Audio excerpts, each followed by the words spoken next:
Hello friends, so today we are going to start with a very new subject for you. काफ़ी एक नया interesting सा subject we are going to start with, right? And the subject name is business laws. Now before starting with the subject कि उसके अंदर के topics को हम पढ़े उससे पहले I would like to explain you what is law. Law किसे बोलेंगे? See, law is a very general term. Law क्या है? एकदम general term है कि भाई if you are living in India, you are supposed to follow the laws of India. India के जो rules and regulations है, India में रहने के लिए whatever the legislature has said, जो भी हमारे गवर्नमेंट ने रूल्स दिए हुए हैं, लॉज दिए हुए हैं, कायदे कानून को फॉलो करते हुए we need to live in India, right? ये हमें पता है अच्छे से, right? So law is a general term which includes all the rules and regulations, which includes all the acts that we are going to study. Now as I said the word act means what? Act is something which is specific for a particular thing.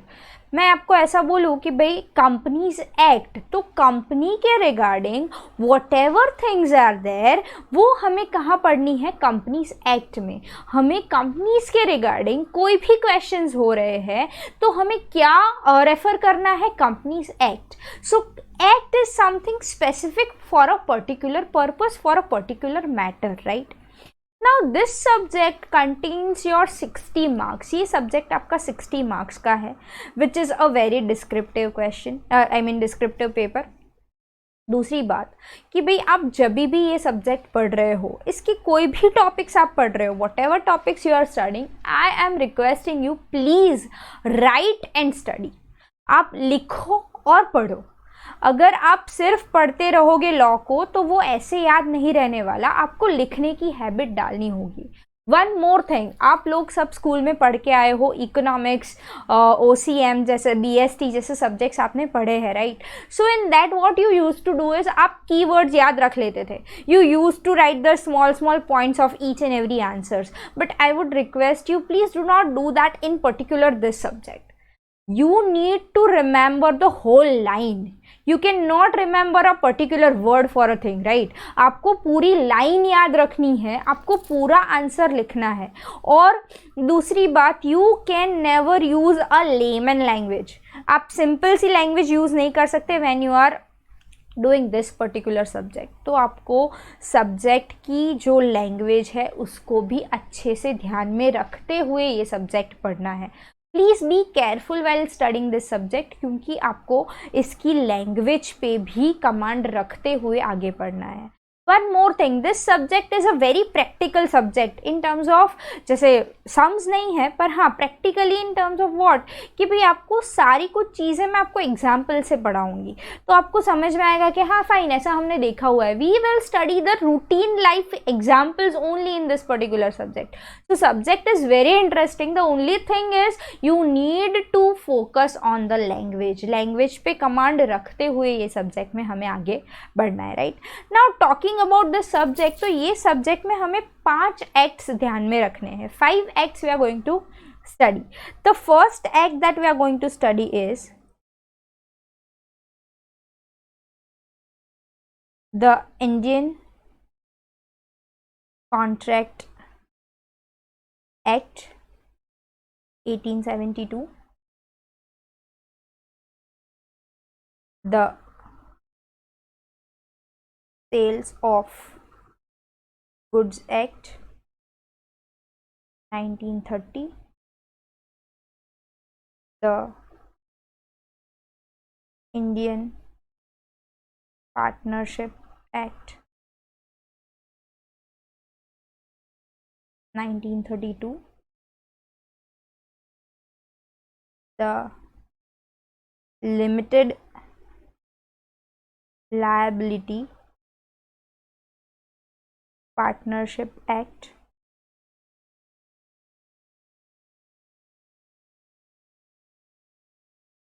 the Companies Act 2013.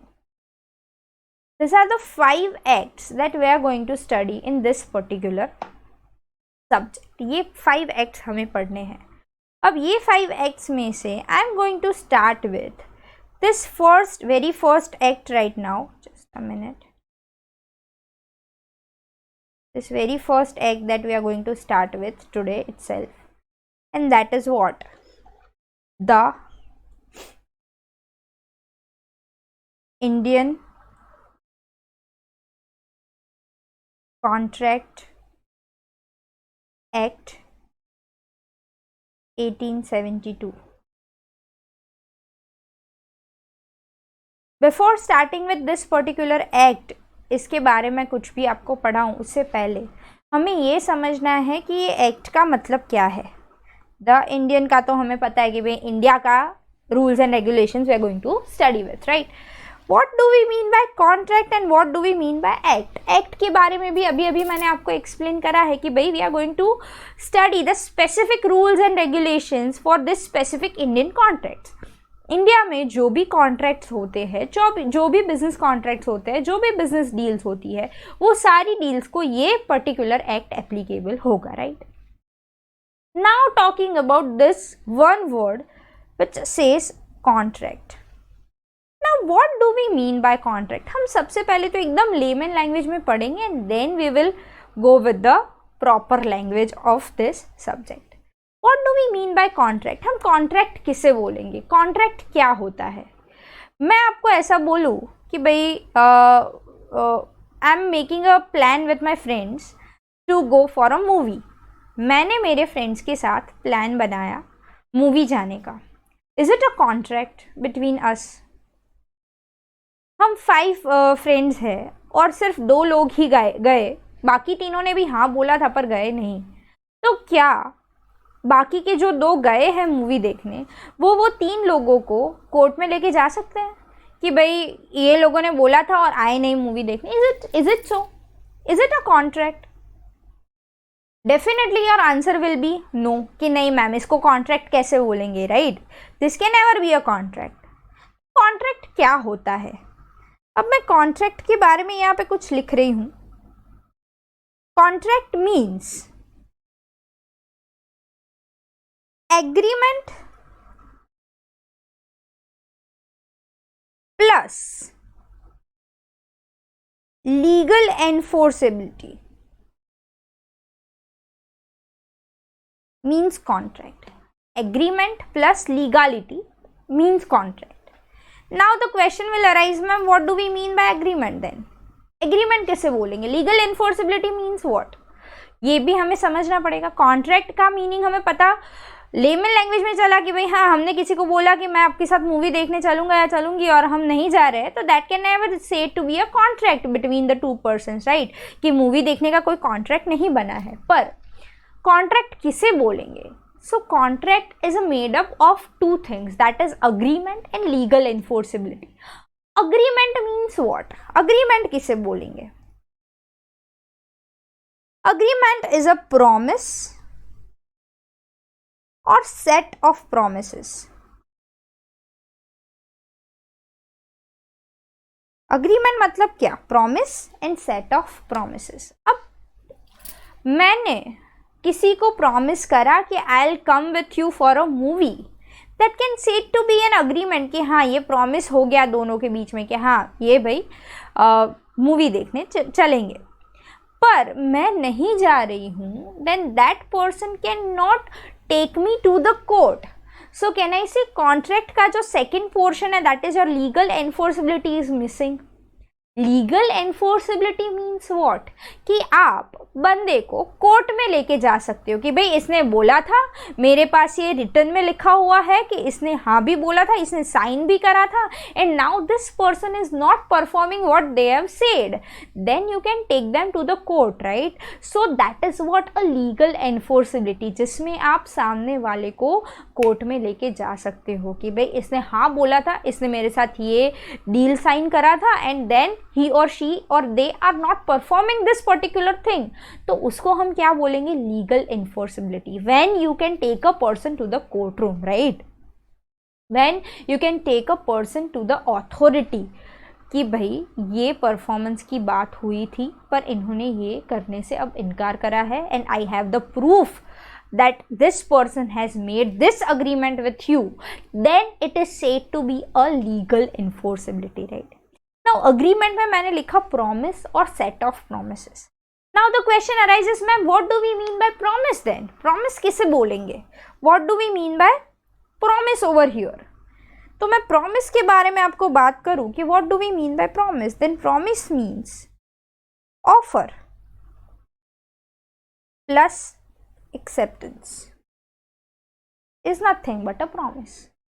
इसको मैं थोड़ा proper तरीके से लिखूं promise को, a proposal which is accepted is nothing but a promise. A proposal which is accepted is nothing but a promise. अब दूसरा एक एग्जाम्पल लेते हैं, मूवी वाला तो चलो हो गया. मैं किसी को ऐसा बोलूं कि भाई मैं ऐसा सोच रही हूं कि I want to sell my car. मैंने क्या करा यहाँ पे? सिर्फ मैंने जो सोच रही हूँ वो बताया कि I am thinking to sell off my car, but मैंने सामने वाले को ऐसा बोला कि I want to sell my car in 5 lakhs of rupees. Are you ready to buy? And the person said yes, I want to buy your car. Then in this particular things there are two parties who are agreeing on a particular thing. कि भाई I want to sell my car. That person is agreeing on the same. That person is agreeing for the price. Then I have made an offer. I have made a proposal. मैंने एक offer रखा, सामने वाले ने वो offer को accept करा. Then that offer plus acceptance becomes what? Promise. Correct? And that promise is known as what? Agreement. Now if we are making a proper written agreement और हम लोगों के बीच में proper deal हो जाती है, then it is a legal enforceability. और आगे जाके जो वो बंदा मुझे पैसे नहीं दे रहा है या कुछ गड़बड़ हो रही है, then I can take him to the court कि भाई इसने बोला था and now he is not paying me the money. उसने मेरी कार ले ली है पर मुझे पैसे नहीं दिए हैं. So this is how the cycle goes. Proposal को एक्सेप्ट करवाना है, that becomes a promise. That can be one, there can be one promise और more than one promise. So promise and set of promises, जिसको हम बोलेंगे what? Agreement. And agreement plus legal enforceability, meaning thereby it is a contract. जो मैंने मूवी का example दिया, that is a social agreement. It can never said to be a contract. So can I से all the contracts are agreements, but all the agreements are not contract. I am repeating it again, all the contracts are agreement, but all the agreements are not contract. And I hope you are now clear with the same कि मैंने movie के लिए हाँ बोला, that is an agreement. मैंने promise करा I'll come with you for a movie, but if I am not going there, that person is not going to take me to the court. So that agreement can never say to be a contract. पर मैंने car बेचने के लिए हाँ बोला, मैंने सामने वाले को पैसे बताए, उसने डील फाइनल कर दी, हमने एक रिटर्न अग्रीमेंट करा, and then one of us is not performing the part of promise, then that particular person can take me to the court of law, जिसको हम क्या बोलेंगे? Contract. So contract includes agreement, but agreements do not include contract, right? Agreement, सारे agreements contract नहीं है, पर सारे contracts agreement definitely है. I hope you are clear with the same, right? आपको ये क्लियर हो चुका है कि अग्रीमेंट क्या है एंड कॉन्ट्रैक्ट क्या है. Now let's see the notes first, जिसमें सबसे पहला यूनिट है, that is unit 1, nature of contract, that we are going to study.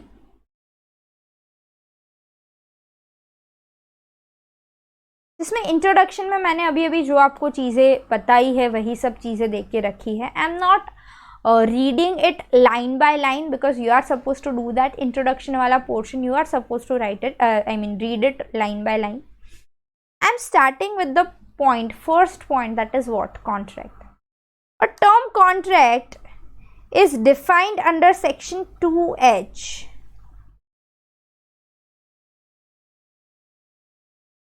Is defined under section 2H. You are supposed to remember the sections here. I'll give you the list also later on कि आपको किस तरीके से क्या क्या sections याद रखने. I'll be telling you all those things. No need to worry. Just understand the concept today, right? This is the very first lecture of law. You need to understand the basic concept that I am talking about, right? So section 2H is saying what? An agreement enforceable by law is what? Enforceable by law is what? Contract, right? The contract consists of two essential elements, and that is what? Agreement and legal enforceability by law. Now agreement means what? Section 2E हमें क्या बोलता है? Agreement किसे बोलेंगे? Every promise or every set of promises forming the consideration for each other is known as what? Agreement. Now every promises or set of promises का तो पता चला, मैंने अभी आपको explain करा that offer plus acceptance, that is a promise.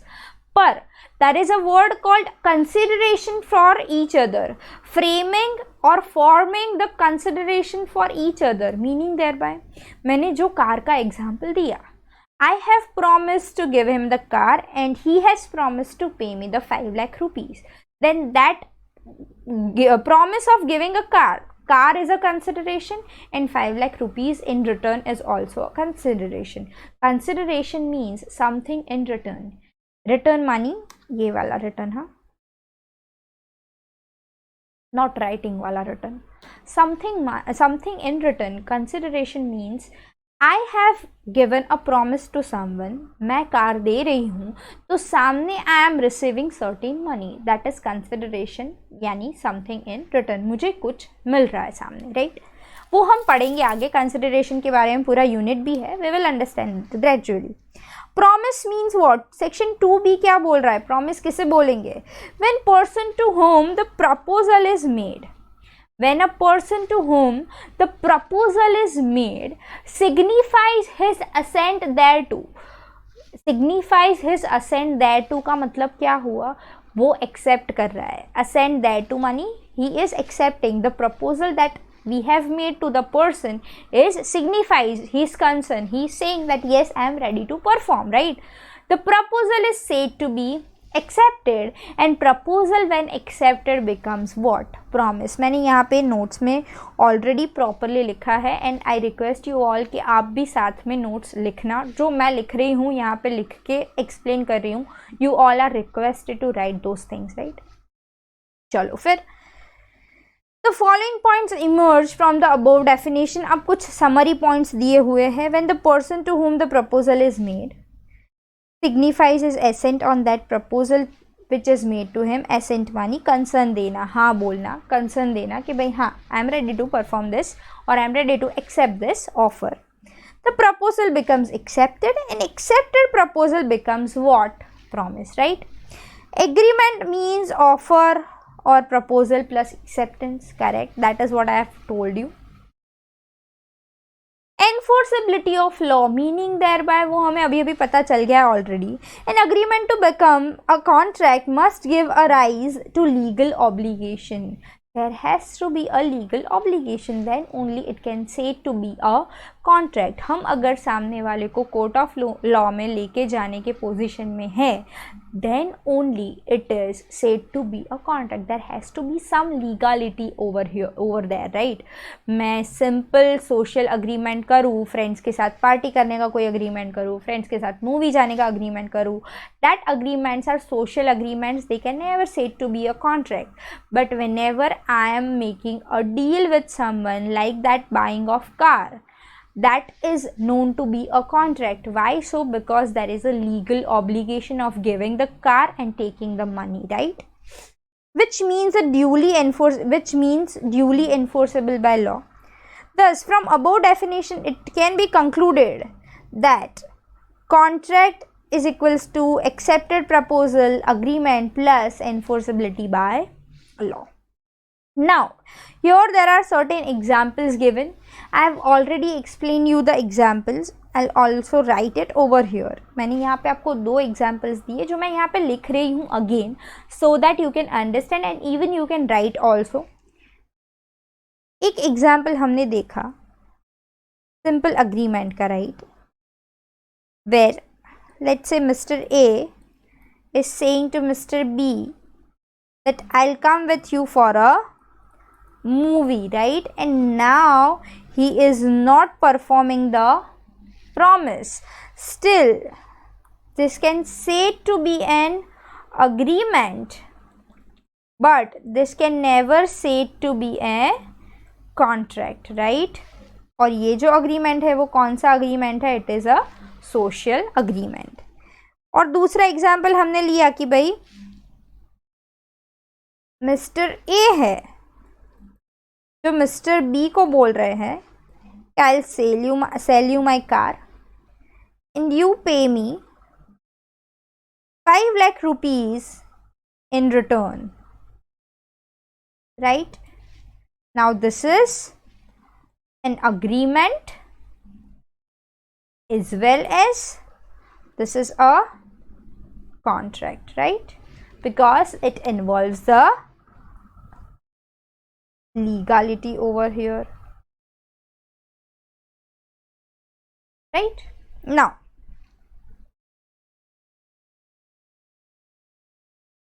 there is a difference given agreement and contract का. Let's just read out quickly. Agreement में क्या दिया हुआ है? Every promise and every set of promises forming the consideration for each other, that is offer plus acceptance, that is a promise, and set of promises is known as agreement. Contract is equals to agreement plus enforceability by law. Scope क्या है? Agreement is a wider term. It includes what? Legal as well as social agreements, right? Agreement is a wider term. Agreement में social agreements are included. In case of contract, it is a narrower term. Why so? Because it includes only and only legal agreements, right? Then legal obligation. It may not create legal obligation. An agreement does not always grant rights to the parties. Definitely agreement में ऐसा हम नहीं बोल सकते कि it will always have a legal obligations. It can never, I mean it can not say to be that it will always have a legality over there, right? क्योंकि अभी अभी हमने example में देखा कि भाई movie का जो example था उसमें there was no legal obligations. Then contract में a member of a club has no interest in the property of the club. Sorry, this is something which is given as an example. They have given it as an example in the notes. I'll make it more clear that in contract there has to be legal obligation. I'm just deleting this part and writing it over here.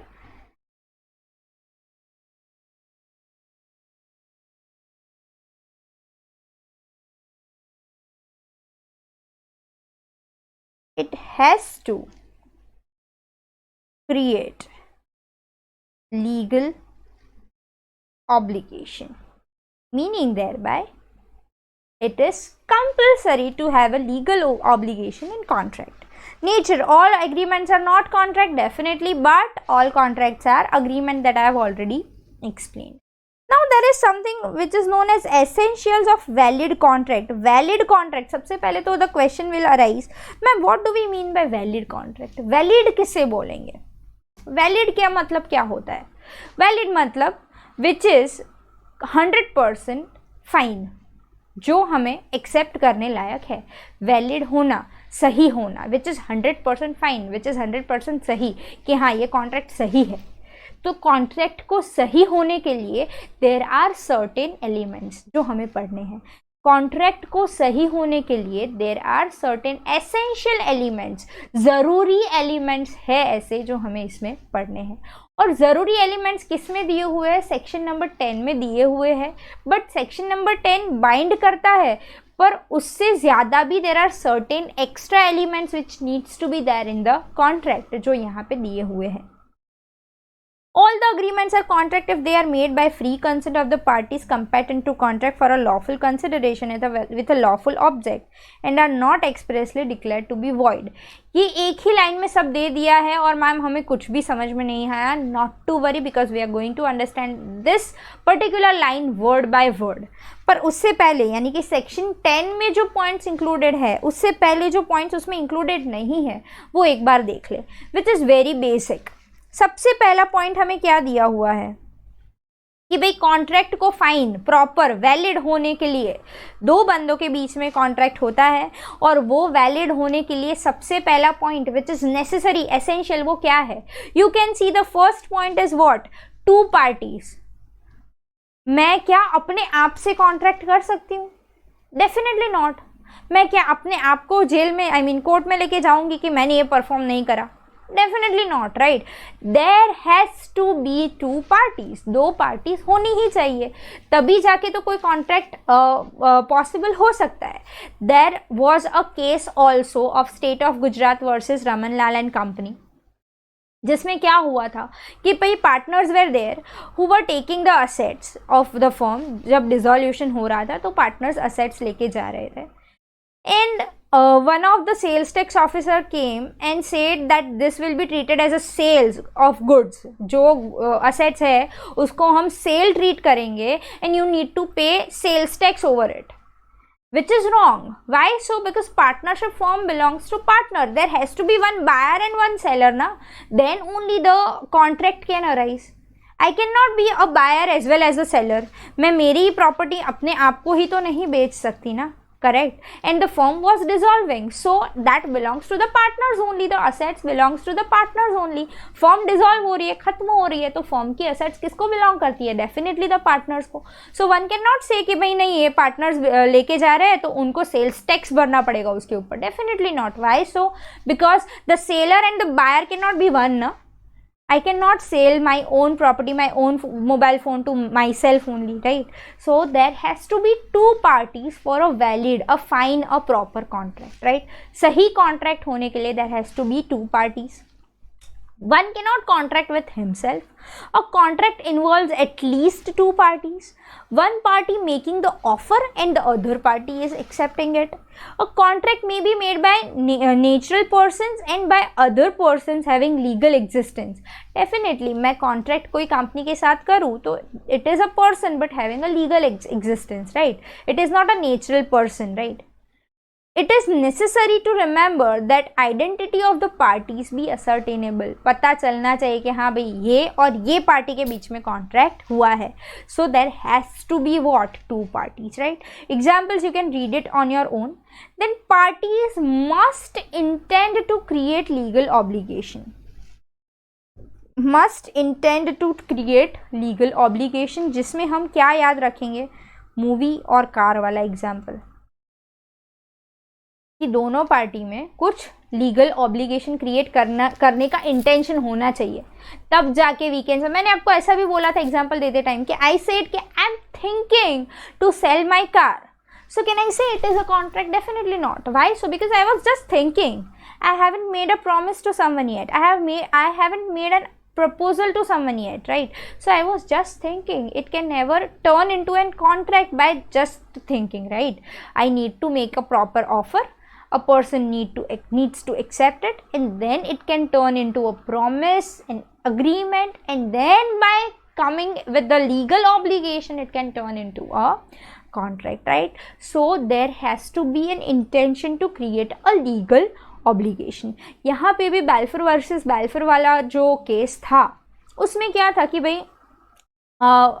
Husband and wife were there and they were living somewhere, and the husband went abroad. While going to abroad, at the time of leaving, he said to the wife that I'll pay you certain money every month. मैं तेरे लिए कुछ पैसे every month भेजता रहूँगा just to take care of you, right? ऐसा जाते time husband ने वाइफ को बोला that I'll pay you $30 per month, for example, कि मैं आपको कुछ पैसे every month भेजता रहूँगा, not to worry. 2-3 महीने बाद the husband could not send the money and wife filed a complaint कि भाई इन्होंने मेरे साथ कॉन्ट्रैक्ट करा था to pay me the money and now he is not paying me the money. Is it a valid contract? Is it valid? Is it creating a legal obligation? Definitely not. Why so? Because the husband and wife just had a casual talk. at the time of leaving, that I'll pay you, I'll send you some money, right? Even not, I cannot use the word pay also, I'll send you some money, right? So he just said casually that I'll give you some money every month, but he could not send somehow. Then wife cannot take him to the court of law, right? कि इसने मुझे बोला था और अभी वो पैसे नहीं दे रहा. Why so? Because there is no any intention to create a legal obligation. कोई legal obligation create करने का intention ही नहीं है. Then you can never say it to be a contract, right? There must be an intention on the part of the parties to create legal relationship between them. Social or domestic type of agreements are not enforceable in court of law, and hence they do not result into the contract, right? Example, you can read it on your own. Other formalities to be compiled with in certain cases. See, other formalities in terms of what? If we are we are doing a contract with a company, then we need to follow the Companies Act as well. If there are certain formalities to sign somewhere in a form or anything like that, if we are selling off our property, then we need to follow the rules of the property as well. Immovable property है तो उसके लिए कुछ जो भी हमें दस्तावेज बोलते हैं वो साइन करने पड़ते हैं, वो सब करवानी पड़ती है प्रोसीजर्स. तो that is what, something which is formal, certain formal things which are formalities जो हमें फॉलो करनी पड़े, तभी जाके वो लीगल कॉन्ट्रैक्ट कहलाया जाएगा, right? It is quite a basic thing. Then there is certainty of meaning. अब इसमें मैं वही वाला एग्जाम्पल लूँगी पर उसको कुछ डिफरेंट तरीके से समझाऊंगी. I am writing it over here only.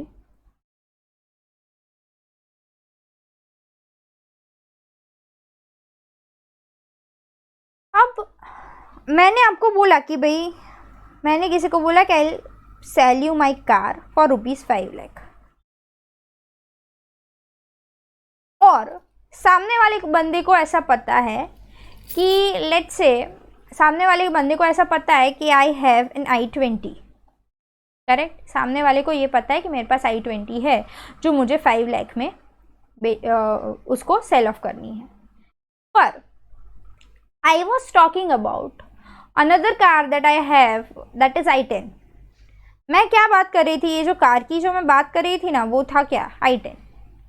पर सामने वाले को तो यही पता था कि मैं i20 की बात कर रही हूँ. अब उसने हाँ भी बोल दिया, तो क्या ये सही हो गया? Is it a proper contract? आप सोच के बताओ, is it a proper contract? Definitely not. Why so? Because there was no certainty of meaning. मैंने बोला मुझे मेरी गाड़ी बेचनी है, I want to sell off my car. मैंने ऐसा नहीं बोला कि मुझे मेरी i20 बेचनी है. मैंने ऐसा नहीं बोला मुझे मेरी i10 बेचनी है.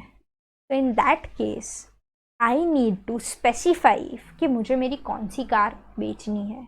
I need to be clear enough in my contract that what am I suppose to do. मुझे क्या करना है और क्या सामने वाला बंदा जो है वो वही चीज़ एक्सेप्ट करने के लिए रेडी है कि नहीं. यहाँ पे एक एग्जाम्पल भी बहुत अच्छा सा दिया हुआ है कि एक बंदा है जो किसी को बोल रहा है कि मैं तुझे 100 टन्स ऑफ ऑयल दूंगा, पर ऑयल दूंगा which type of oil? Is it a coconut oil? Which type of oil you are talking about? Sunflower oil, coconut oil, आप किसकी बात कर रहे हो? So you need to be specific enough when you are making a contract with a particular person कि भाई मुझे ये बेचना है, इतने टन्स बेचना है, इतना बेचना है, इतने में बेचना है, everything. The contract has to be certain and the object for which we are making a contract, the meaning of that object has to be clear enough कि सामने वाले बंदे को पता चले कि हाँ भाई ये बंदा ये कहना चाह रहा है, right? So you can write it down. This example आप लिख सकते हो इसको. Possibility of performance of agreement. भाई ऐसा होना चाहिए कि वो पॉसिबल हो. मैं किसी को ऐसा बोलूँ कि अहमदाबाद से बड़ौदा 1 आवर में आप चल के जाओ, इज़ इट पॉसिबल? पहुँच जाओगे चल के. मैं ऐसा बोलूँ कि आप मुझे 10 करोड़ दे दो, मैं ये जो मर गया है ना उसको ज़िंदा कर दूँगी, इज़ इट पॉसिबल? मैं किसी को ऐसा बोलूँ कि ये जो आपके लोहे के सिक्के हैं ना वो मुझे दे दो, साथ साथ कुछ पैसे दे दो 50,000 रुपीज़, और ये लोहे के सिक्कों को मैं गोल्ड में कन्वर्ट कर दूँगी, is it possible? Definitely not. So when you are making a contract, the possibility of that particular contract का performance has to be there. You can never make a contract which is not possible enough, right? Possible ही नहीं है वैसा contract आप किसी के साथ नहीं कर सकते हो, right?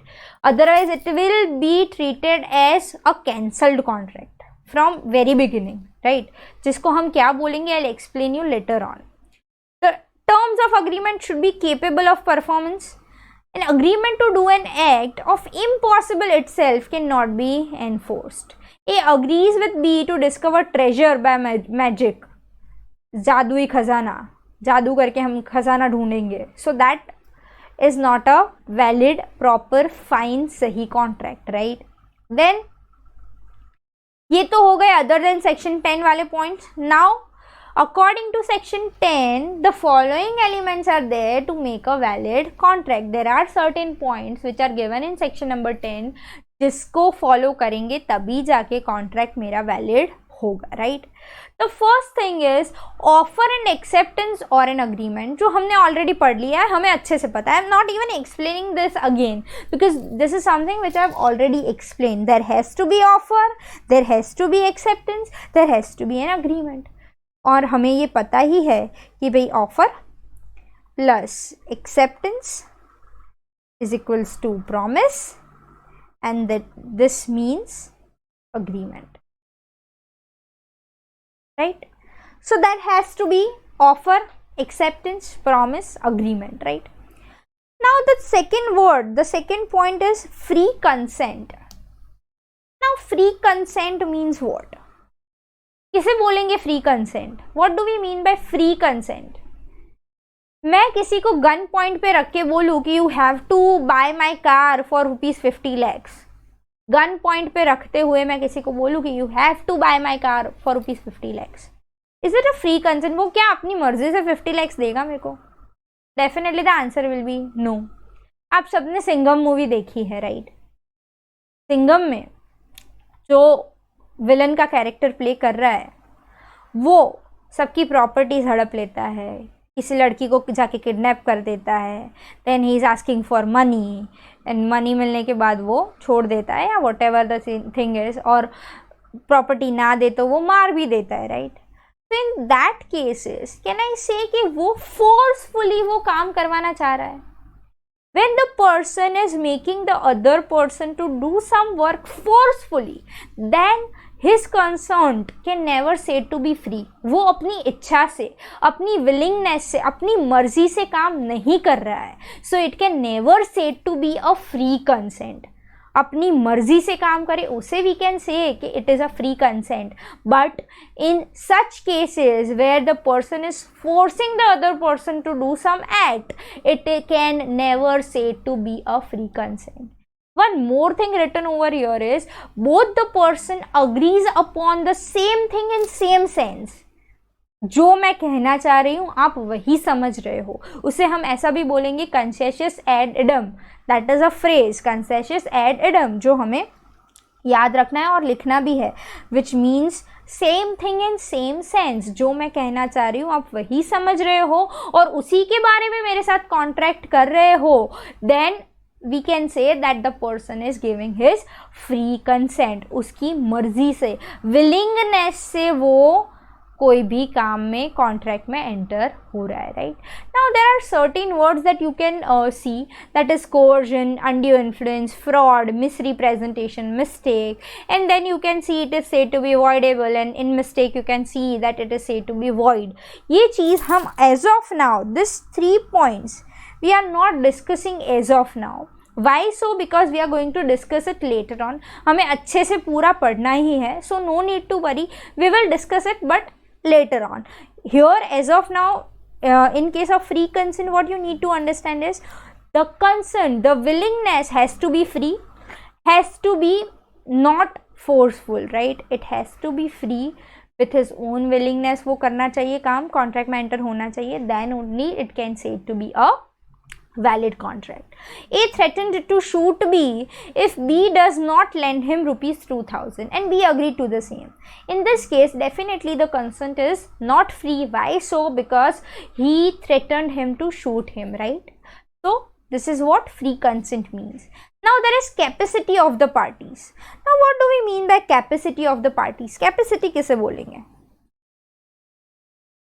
मैं ऐसा बोलूँ कि भाई मैंने है ना एक 7 साल के बच्चे के साथ एक कॉन्ट्रैक्ट करा है 5,000 रुपये लेने का, is it a valid contract? Is it a fine contract, proper contract? आपको लगता है ऐसा? Definitely your answer will be no, ma'am. 7-year-old kid can never say to be entering into a contract, no? तुरंत आपको दिमाग में आया कि नहीं 7-year-old के साथ तो कैसे कॉन्ट्रैक्ट हो सकता है? So the person has to be of a legal age that is 18 years of age. बंदा माइनर हो तो माइनर के साथ मैं कॉन्ट्रैक्ट नहीं कर सकती कोई भी, right? The person has to be major, 18+ का होना चाहिए, तब जाके मैं उसके साथ कॉन्ट्रैक्ट कर सकती हूँ. उसमें भी there are certain things, there are certain legal points which we are going to understand, but later on, not now. सिर्फ हमें एज ऑफ नाउ क्या याद रखना है भाई? केपेबल होना चाहिए इन टर्म्स ऑफ एज. पहली बात ये कि भाई एज उसकी प्रॉपर होनी चाहिए, right? Then the person has to be of sound mind. Sound mind मानी सिंपल सी बात में बोलूँ तो वो पागल नहीं होना चाहिए. He has to be of sound mind. वो सही, ये दिमाग ठिकाने होना चाहिए. मैं सही बताऊँ तो द दिमाग हैज़ टू बी ठिकाने, दिमाग ठिकाने होना चाहिए, तभी जाके हम उसके साथ कॉन्ट्रैक्ट कर सकते हैं. पागल के साथ जाके मैं कॉन्ट्रैक्ट करूँ तो it is definitely not a valid contract, no. The person is not there in a mental capacity. You can never enter into a contract with such person. A drunken person, जो कोई नशे में है या किसी ने दारू पी के रखी है और उसके साथ मैं कॉन्ट्रैक्ट करूँ एंड देन उसको बोलूँ कि भाई नहीं तूने तो बोला था अब तू परफॉर्म करिए contract, it is a not a proper contract. It is not a valid contract. Why? So because the person is not even capable enough to talk. He is not capable enough to enter into any kind of such agreement. Then you can never said to be entering into a contract with such person. Why? So because he is not capable enough mentally, right? वो mentally capable नहीं है. Then the next thing is he should not be disqualified by law. कोई ऐसा नहीं होना चाहिए जो disqualified by law है. मतलब इसका मतलब क्या हुआ? ये भी हम डिटेल में तो पढ़ने ही वाले हैं, पर मैं आपको एक सिंपल से एग्जांपल से बताऊं तो मैं कोई आतंकवादी के साथ कॉन्ट्रैक्ट नहीं कर सकती. मैं कोई ऐसे बंदे के साथ कॉन्ट्रैक्ट नहीं कर सकती जो मेरे देश में आने से प्रोहिबिटेड है, जिसको देश ने ही मना किया है यहाँ आने से. If there are certain wars going on between the two countries, then the other country people cannot come to our country, right? So in that particular period of war, I cannot enter into a contract with the persons of that other country, right? So in that case, they will be treated as our alien enemies. Alien enemies मानी ऐसे बंदे जो हमारे देश के enemy हैं, तो हम उनके साथ कॉन्ट्रैक्ट में एंटर नहीं हो सकते, राइट? ये मैं आपको एक ब्रीफ दे रही हूँ, you can read it on your own, but इसको हम डिटेल में बहुत अच्छे से आगे पढ़ने वाले हैं already, right? Then there is consideration, जो मैंने अभी अभी आपको बताया, something in return. Something in return, कुछ सामने वाले को देना पड़े, which is also known to be quid pro quo. It is a phrase, I mean it, you need to understand these words and you need to write also these words, right? These are the Latin words of the phrases, right? Something in return, कुछ सामने देना. 5 लाख रुपए मिलेंगे, गाड़ी सामने दूंगी, तो that is something in return. There has to be a consideration. मैं किसी को प्रॉमिस करूँ कि मैं तुझे गिफ्ट दूंगी और मैं गिफ्ट ना दूँ, तो क्या वो वैलिड कॉन्ट्रैक्ट था? Definitely not. Why? So because gift का कोई कॉन्ट्रैक्ट नहीं होता. There is no consideration that that person is going to give me, right? So gift dena is not a valid contract. Why? So because there is no consideration involved, right? Then there is lawful consideration and lawful object. Now I'll explain both of them का difference. Lawful consideration किसे बोलेंगे and lawful object किसे बोलेंगे, अच्छे से समझना. See, we are living in Gujarat, right? Let me write it over here only. Lawful consideration की बात करते हैं पहले, and then we will talk about lawful object. We are living in Gujarat, right? Gujarat is a dry state. Here that is mister A, here that is mister B. Mister A है ना, mister B को ऐसा बोलता है कि मैं ना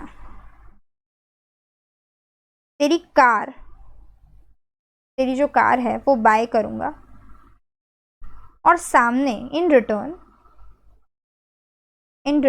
car में बाय करूंगा तेरी, और in return I will give you 10 bottles of imported liquor। ये कार बहुत पुरानी फ्रंटी, एकदम पुरानी सी फ्रंटी है जिसका ऐसा कोई वैल्यू ही नहीं है। What he said is, mister ए ने ऐसा बोला कि आई बाय योर कार, और सामने मैं तेरी गाड़ी खरीद लूंगा और सामने तुझे कंसिडरेशन में 10 bottles ऑफ इम्पोर्टेड लिकर दूंगा, and this both the people are living in Gujarat. Is it a valid is it a legal consideration? क्या ये लीगल है? क्या आप लीकर का सप्लाई कर सकते हो समथिंग इन रिटर्न में? क्या आप कोई सर्विस ले रहे हो तो सामने दारू की बोतल दे सकते हो? The answer is no, it is not a legal consideration, right? समझ में आया? There has to be a legal consideration, either money or some property or anything, but it has to be legal enough, right? Then, I mean lawful enough, right? Then, lawful obligation की मैं बात करूं, आप जैसे कुछ 2-3 दोस्त हैं जिन्होंने सीए करने का सोचा, फाउंडेशन में ट्राई करा, पर पढ़ाई नहीं हो पाती है। तो ये तीनों ने क्या सोचा पता है? चलो एक काम करते हैं, एक बिजनेस शुरू करते हैं। अच्छा आइडिया है, बिजनेस शुरू करते हैं। किस चीज का बिजनेस?